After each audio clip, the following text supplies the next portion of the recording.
Bueno, les decía que entonces en el laboratorio de microbiología tenemos tres etapas muy importantes que cumplir. Una etapa preanalítica, donde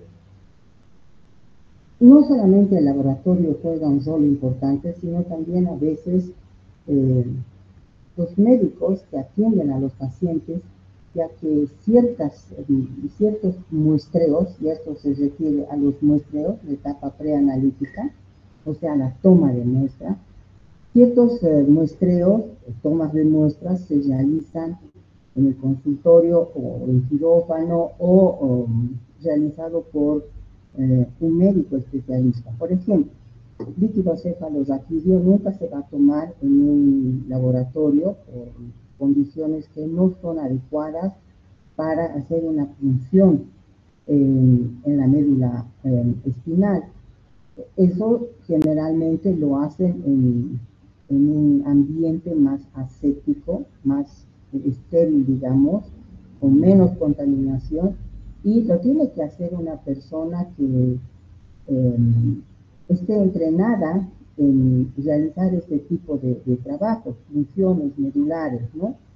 Porque es tan difícil trabajar con esto, pasamos 1 milímetro, tocamos médula, producimos un gran dolor y podemos producir una serie de parálisis o alteraciones, complicar la situación. Por eso que ese tipo de muestreo, por ejemplo, se lo deja al médico que está haciendo el tratamiento. El laboratorio podrá hacer algunos muestreos donde no haya compromiso de la salud del paciente. Por ejemplo, las extracciones de sangre. Las extracciones de sangre, que en microbiología lo utilizamos sobre todo para hacer hemocultivo, en circunstancias en las cuales no se puede aislar un microorganismo en un área definida y el paciente está con fiebre y pues la mejor forma de poder aislar al microorganismo es a través del cultivo de sangre, ¿no? Los hisopados faríngeos, los hisopados de secreciones oculares, secreciones nasales, ópticas, esos sitios donde no hay mucho riesgo de salud de la persona se hacen en el laboratorio. Lógicamente que tienen que realizarse también en un ambiente especial donde va a estar solamente el paciente y el laboratorista que va a tomar la muestra. Esta etapa preanalítica es muy interesante, es la parte tal vez más importante porque el éxito del diagnóstico bacteriológico, o sea, el éxito de que se llegue a identificar un microorganismo depende de una buena toma de muestra, ¿no? Si no hacemos una buena toma de muestra, vamos a tener problemas porque vamos a reportar, o sea, vamos a trabajar con un material no adecuado. Y si hacemos las siembras, si hacemos los cultivos o las tinciones, van a ver que no se observa nada. Entonces, la muestra tiene que ser representativa. Tampoco podemos decir poquito, tiene que ser relativamente abundante como para que se puedan hacer varios procedimientos dentro del laboratorio. Estas tomas de muestras realizadas en el laboratorio necesariamente tienen que ir acompañadas de una orden médica, ¿no? De una orden solicitado por el médico que atiende al paciente, tratando de no redundar en el objetivo que persigue, simplemente hacer de que el laboratorio trabaje como una persona neutral, no muy dirigida a lo que quiere el paciente. ¿Qué quiero decirles? Por ejemplo, si ustedes piden un hemocultivo, no digan hemocultivo para aislar salmonela, ¿no? Mejor es decir hemocultivo, por ahí no hay la salmonela, aísla una Escherichia coli o aísla un Staphylococcus aureus, pero como ustedes querían salmonela, el laboratorio va a quedar desconcertado, ¿no? Entonces, ponen hemocultivo y se acabó. El laboratorio verá qué cosa encuentra en el hemocultivo. El reporte también es importante y eso pasa a la etapa postanalítica, ¿no? Esta etapa preanalítica, como les digo, tan importante, es seguida de una etapa analítica misma, donde tenemos una gran variedad de exámenes, pruebas que se realizan con las diferentes muestras biológicas. En algunas circunstancias, esta etapa analítica misma se inicia con una tinción de Gram, con una tinción sencilla, que si ustedes han hecho ya las prácticas correspondiente a la estructura bacteriana, que justamente es tinción de Gram, han podido ver que se pueden identificar a las bacterias, pero no con nombre genérico y específico. Podemos identificar a las bacterias de acuerdo a su forma y a la apetencia tintorial. Es decir, podemos decir cocos gram positivos, cocos gram negativos, bacilos gram positivos, bacilos gram negativos. Sin embargo, eso es la tinción de Gram, ¿no? Sin embargo, existen algunas patologías. Me explico directamente. Me voy al caso de la Neisseria meningitis. El único huésped que tiene Neisseria meningitis es el humano. ¿Y qué es la Neisseria meningitis? Es un diplococo gram negativo.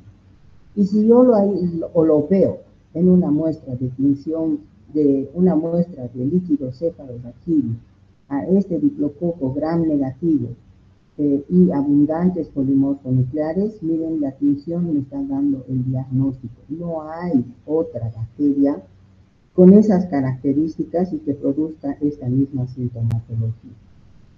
Ya, podríamos hablar de alguna anaerobia, bellonera, etcétera, pero son muy pocas las posibilidades de que la tinción de Gram pueda darnos un error, digamos, en el diagnóstico de estas patologías. Pero en otras, cuando tenemos muestras que provienen de sitios donde hay una microbiota normal, la tinción de Gram no nos interesa. En aquellos casos donde la tinción de Gram sí puede darnos un resultado, este resultado debe ser inmediatamente comunicado al médico tratante. Llamada por teléfono, visita y se le dice: hemos hecho la tinción de Gram y hemos visto diplococos Gram negativos que coinciden con una Neisseria. Y él verá si empieza el tratamiento, tiene que empezar el tratamiento. En realidad, las meningitis no pueden esperar a que el laboratorio le dé un antibiograma. Ellos directamente empiezan el tratamiento porque estas bacterias son muy infecciosas, se diseminan rápidamente y hay que cortar esa cadena de diseminación de la bacteria. Hay otras tinciones, como la tinción de Ciel-Nielsen, por ejemplo, y a veces esta tinción es la única que se dispone para hacer un diagnóstico de micobacterias, no necesariamente Mycobacterium tuberculosis, pero podemos decir Mycobacterium, porque dentro del género Mycobacterium existen muchas que son también responsables de patologías casi parecidas a Mycobacterium tuberculosis, ¿no? Pero tienen las mismas características, son bacterias de crecimiento lento, adquieren mecanismos de resistencia y muchas de ellas pues se tratan como si fueran un Mycobacterium tuberculosis. Vean ustedes aquí las funciones, que es el primer paso en la etapa analítica, es importante ya como procedimiento de diagnóstico. Luego vienen una serie de otras pruebas que generalmente están relacionadas con el aislamiento de la bacteria en medio de cultivo. Hemos hablado de medios de cultivo, hay muchos medios de cultivo, cada uno se adecua al tipo de muestra y a la prevalencia de X o Z microorganismo en esa muestra. Por ejemplo, en heces fecales yo no voy a utilizar agar sangre para buscar estafilococo porque no tiene sentido, ¿no? El estafilococo en heces fecales no produce nada, o sea, el intestino no, sí, produce una enterotoxina, pero la que me interesa es la enterotoxina, no el estafilococo. Además que lo puedo hallar o puede estar en el intestino, pero no tiene mucho peso.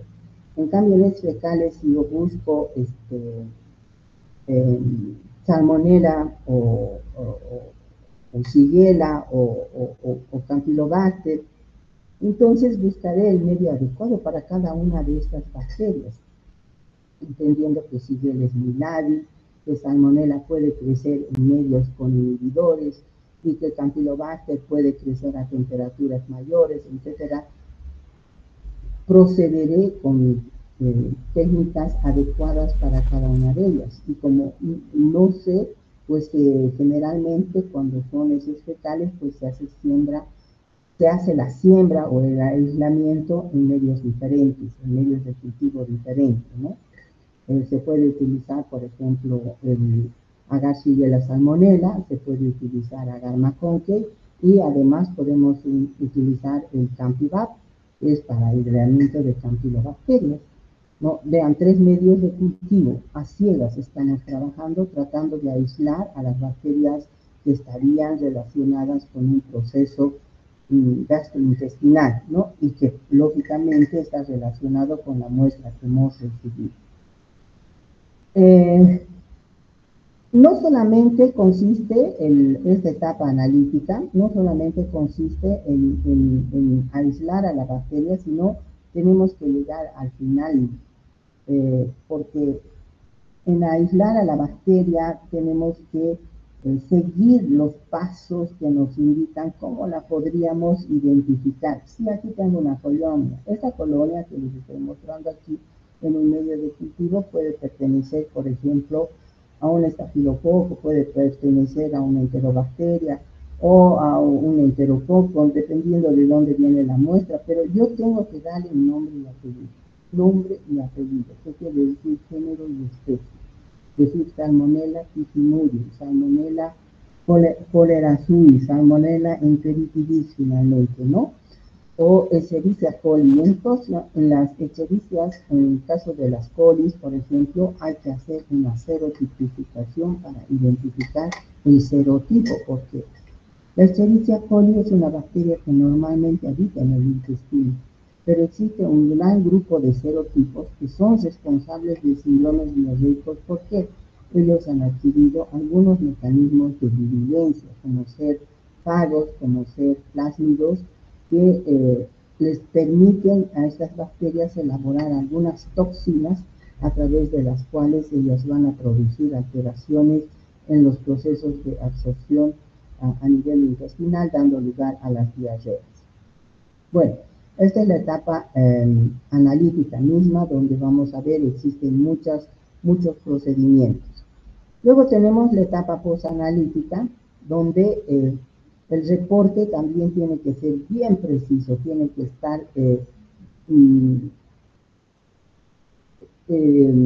confeccionado de tal manera que se diga, se ha trabajado con esta muestra, y en esta muestra se ha realizado los siguientes procedimientos. Se ha podido aislar a tal bacteria y este es su antibiograma. Vean, todo el proceso que se ha realizado en el laboratorio debe estar reportado en este tipo de respuesta, digamos, a la solicitud de laboratorio. ¿Ya? Vamos a ver.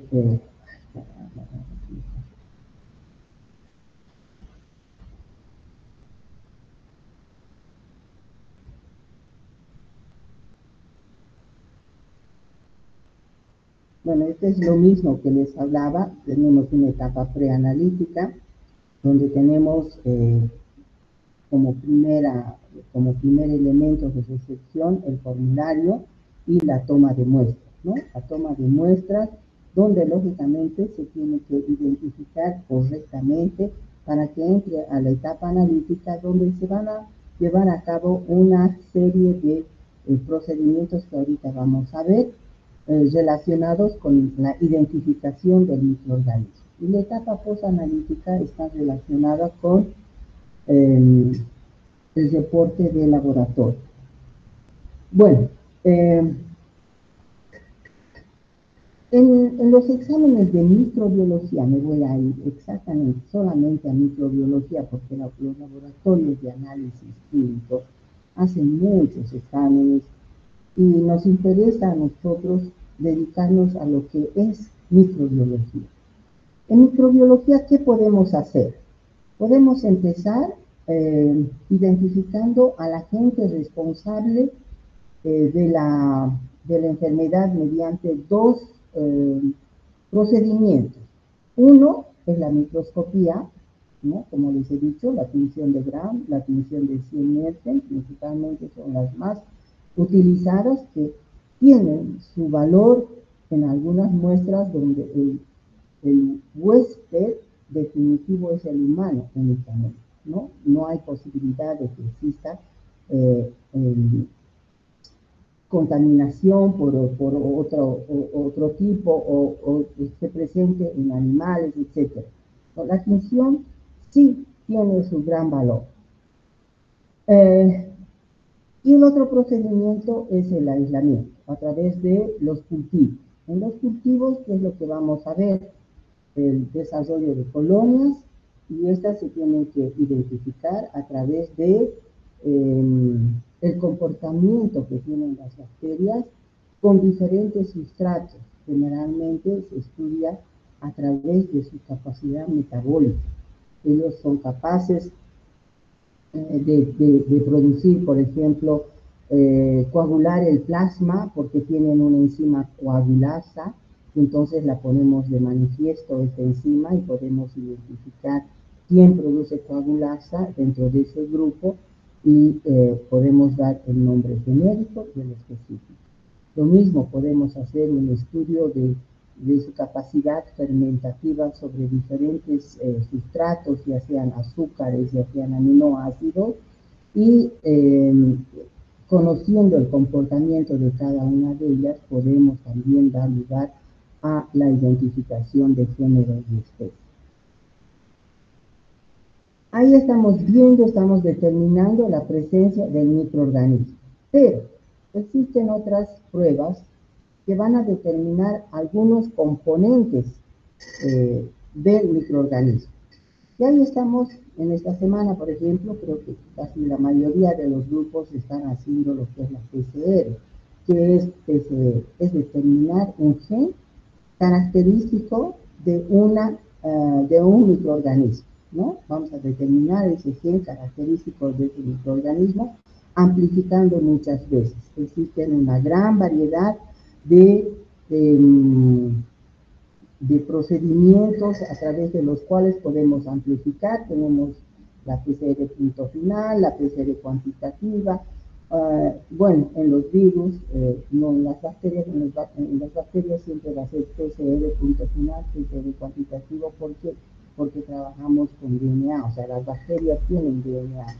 En cambio, existen en los virus algunos que tienen RNA, y entonces para nosotros utilizar la PCR nos implica hacer algunos pasos adicionales, como ser, por ejemplo, la conversión del RNA del virus a DNA, porque la polimerasa que se utiliza, la DNA polimerasa, que es la que copia la cadena complementaria, pues solamente reconoce las bases nitrogenadas del ADN, no conoce las bases nitrogenadas del ARN. O sea, me voy al uracilo, que es la base diferente que encontramos en el RNA, diferente a DNA.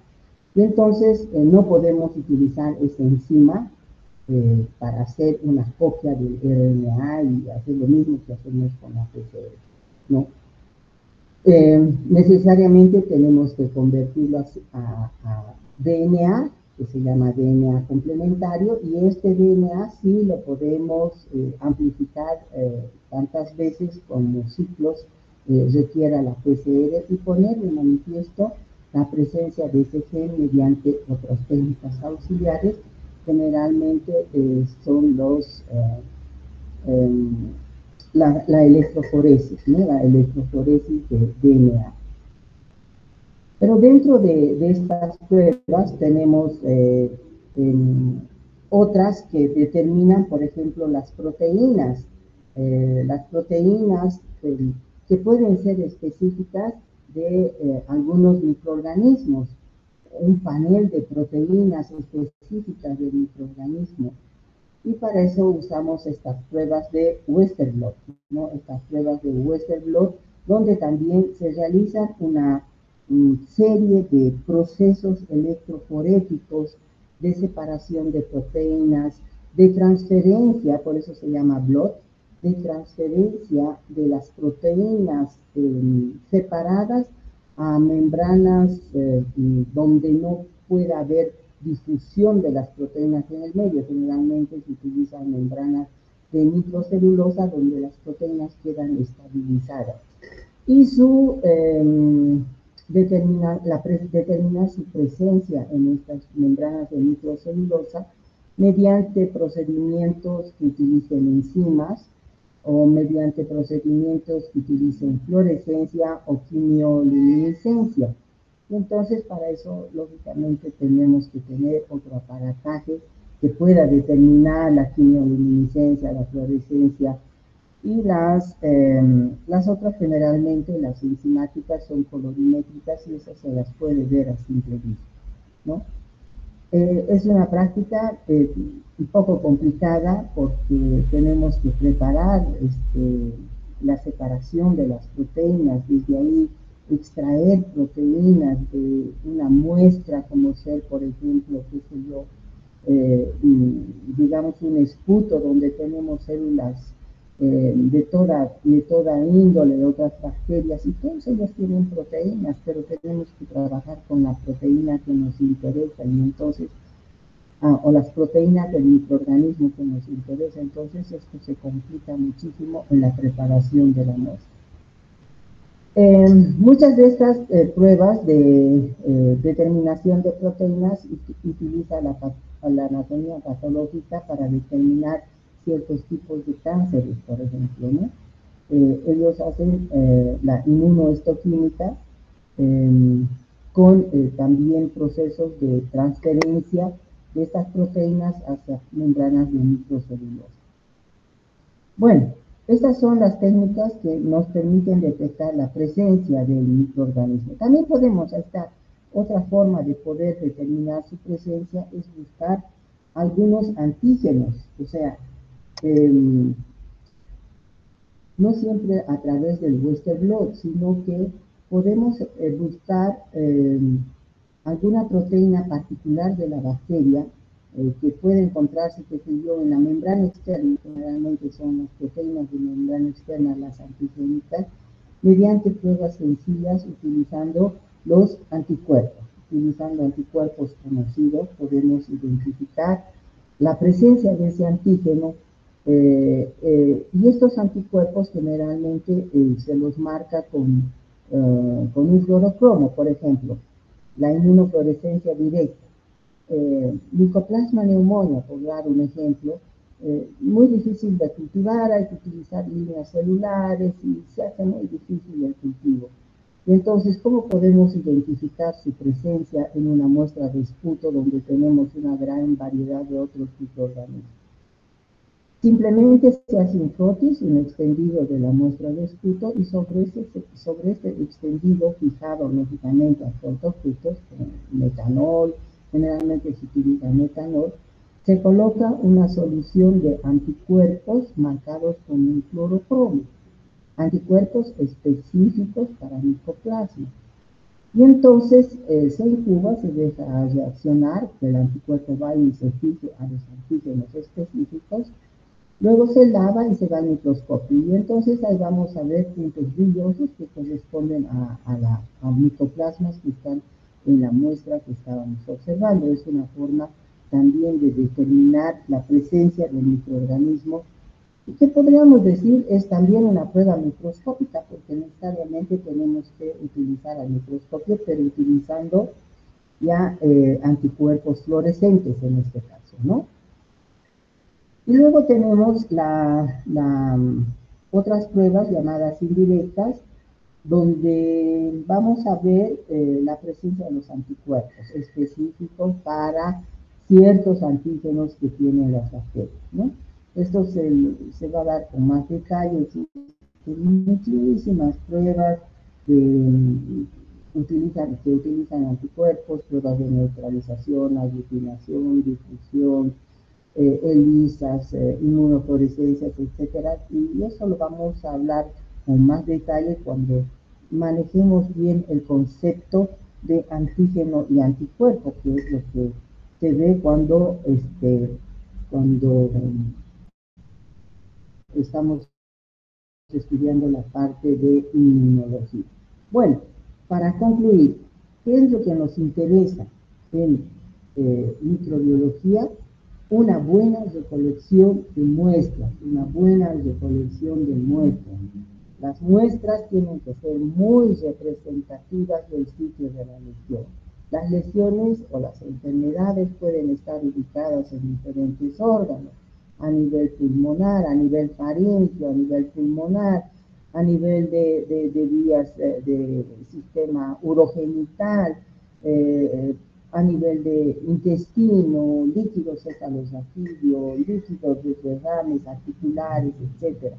Y estas muestras tienen que ser no solamente bien tomadas, sino que también bien transportadas. O sea, el transporte también es importante porque generalmente las bacterias, si bien son muy chinchosas, a veces no soportan el mantenerlas un número de horas, 5 o 6 horas a temperatura ambiente, por ejemplo. Ellas ya empiezan a autorizarse y es difícil su aislamiento, ¿no?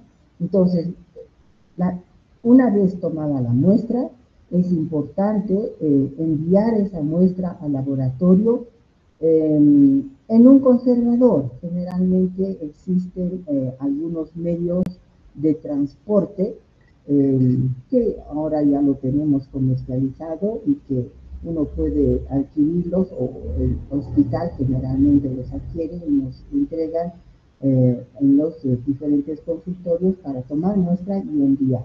No podemos tener mucho tiempo las muestras al medio ambiente. Algunas sí se las puede refrigerar, pero es más conveniente no refrigerarlas porque también pierden su actividad. El éxito entonces del laboratorio está en una buena toma de muestra y en su transporte inmediato. No podemos tener las muestras depositadas en refrigeración toda una noche, por ejemplo, porque hay bacterias que se inactivan y mueren. No.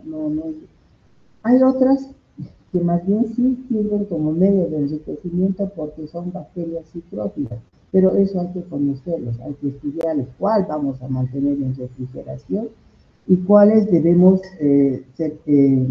enviarlas al laboratorio inmediatamente y cultivarlas. El caso de las neiserias, tanto gonorrea como Neisseria meningitidis, son bacterias muy lábiles. Y vean, son tan lábiles que la transmisión de las neiserias es prácticamente por contacto directo, ¿no? La Neisseria gonorrhoeae es relaciones sexuales y la Neisseria meningitidis es prácticamente a través de las gotitas de saliva que expelemos cuando hablamos y si estamos enfermos, ahí están las neiserias y la persona susceptible las inhala y rápidamente estas bacterias se instalan y producen cuadros relacionados con las meningitis. ¿No? En cambio existen otras bacterias, por ejemplo, Clostridium difficile. Clostridium difficile sí les gusta el frío. Entonces, las heces fecales, si quiero aislar Clostridium difficile, ¿qué es lo que voy a hacer? Lo voy a colocar en refrigeración, ella va a seguir creciendo. En cambio, las otras que la acompañan, Clostridium difficile produce colitis pseudomembranosa, o sea, un síndrome diarreico. Y las muestras que están en las heces fecales, llámese colis, llámese otras enterococos, bacilos gram positivos que pueden estar en la muestra, ellas no resisten a la temperatura y no se replican. En cambio, Clostridium sí lo hace y enriquecemos la muestra de esa forma, ¿no? Bueno, son excepciones, digamos, al procedimiento de laboratorio. Lo ideal es enviar las muestras una vez tomadas, no dejarlas sobre el mesón y esperar a que que cambie de turno, que la enfermera que viene próximamente, ella que sea la que lleve, no, se tiene que correr con la muestra al laboratorio para poder aislar. Cualquiera sea la muestra, incluso las mismas orinas, que podemos decir es una muestra que la podemos recolectar. A veces es muy difícil recolectar orinas en pacientes que tenemos inconscientes, por ejemplo, en niños lactantes y quienes no podemos decirle orinar, no va a orinar, él lo hizo y cuando le pones el pañal recién orina. Entonces hay que utilizar algunos otros medios más agresivos, por ejemplo, una función suprapúbica no es agradable para nadie, y menos para un niño para estar recolectando una muestra de orina. Esa muestra tiene que ser rápidamente procesada. Bueno, muchas explicaciones en cuanto se refiere a los procedimientos que se hacen en el laboratorio están en la clase teórica que he subido a Classroom. Este es simplemente una acotación, digamos, a esa clase donde hemos hecho énfasis en el trabajo que se hace en el laboratorio de microbiología. No sé si tienen alguna preguntita, alguna duda, si no nos vamos a quedar aquí.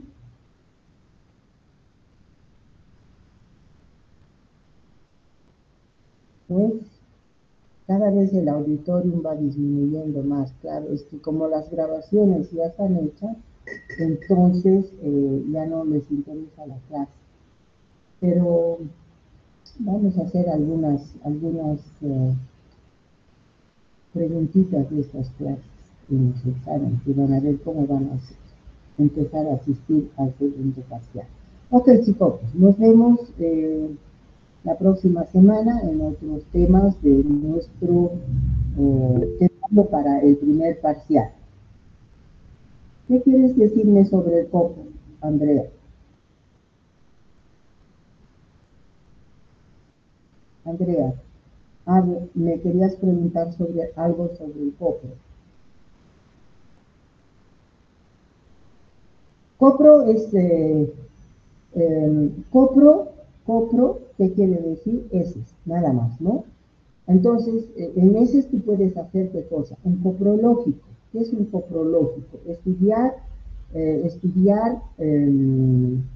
restos alimenticios, que es importante en procesos de malas digestiones, ¿no? Si no digiere bien los hidratos de carbono, si hay mucha carne mal digerida, grasas, etc. Ese es el coprológico.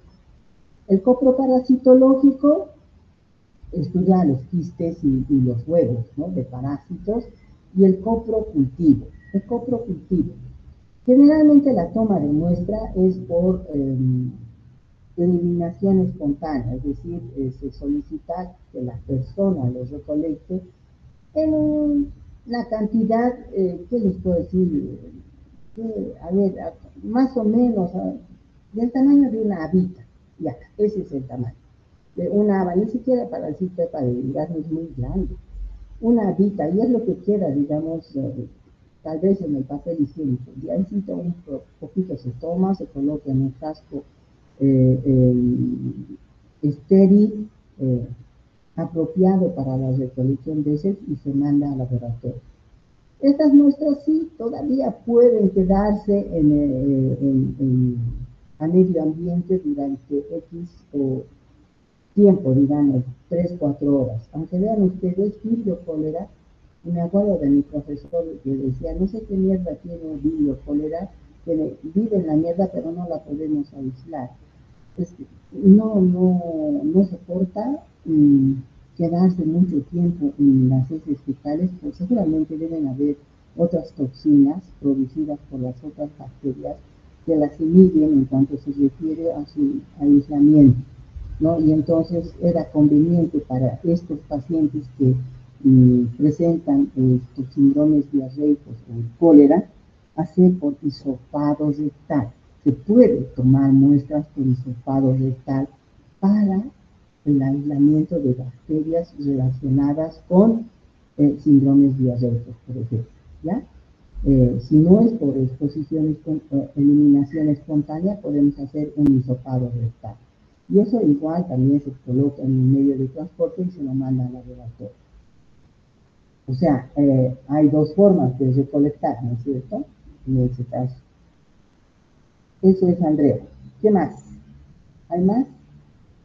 ¿Algo más querías preguntar? Muy bien. Listo, chicos, chicos, estudiantes queridos, nos vemos en la próxima semana en otros temas de nuestro programa de primer parcial. Tengan ustedes muy buenas tardes. Hasta luego, doctora.